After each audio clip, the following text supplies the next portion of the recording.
निश्चित रूप से एटा आसिक देखिली काली जिते मु संध्यार खबर पाइली मुझे बाहर थी राति आसला मु सका आसिक साइड आसी मु देखिली जे अति निम्नमान काम ये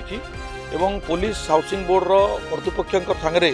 मु बर्तमान कथा हेली बहुत दुखर कथा एते हाइलाइटेड गोटे न्यूज आते लक्ष लक्ष कोटी कोटी टंका नहीं गोटे बस स्टैंड निर्माण होता खड़ियालवासी गोटे स्वप्न थिला एवं ताहार पाचरी भांगी जावाटा निश्चित रूप से गोटे निंदनीय घटना दुखदायक घटना आमर पाई एवं सबुठ दुखदायक घटना आज पर्यंत कालीठू ए घटना घटला आज पर्यंत तांकर कौनसी प्रतिनिधि जेई एसडीओ किंबा इंजीनियर किंबा किए भी ओएसआरटीसी किंबा आपनकर पुलिस हाउसिंग बोर्ड जे कार्य को निर्माण करिछि तांकर कौनसी रेस्पॉन्सिबिलिटी लोक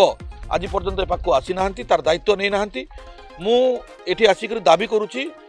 प्रशासन को आपण मैंने जानी जे ओएसआरटीसी जिते भी बस स्टैंड तैयारी विशेषकर वर्तमान भी जो टेंडर प्रक्रिया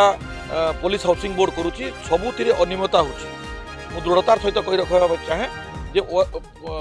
पुलिस हाउसिंग बोर्ड द्वारा जहाँ भी निर्माण होची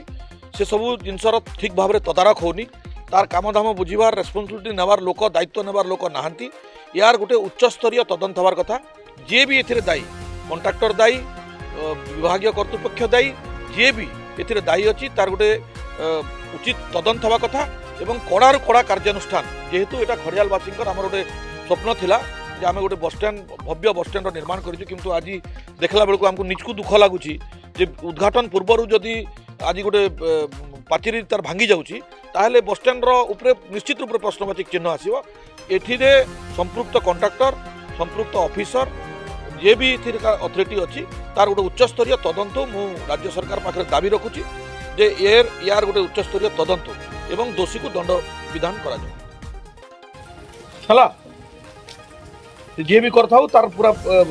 डिटेल्स बाहर करी रिपोर्ट दियो तुम यार नंबर दियो तो मत तुम हाउसिंग बोर्ड दिए बुझुची ना कौन ये जो एमडी अच्छा एमडी किए अच्छे ना आप चीफ इंजीनियर रहे ना एमडी रहती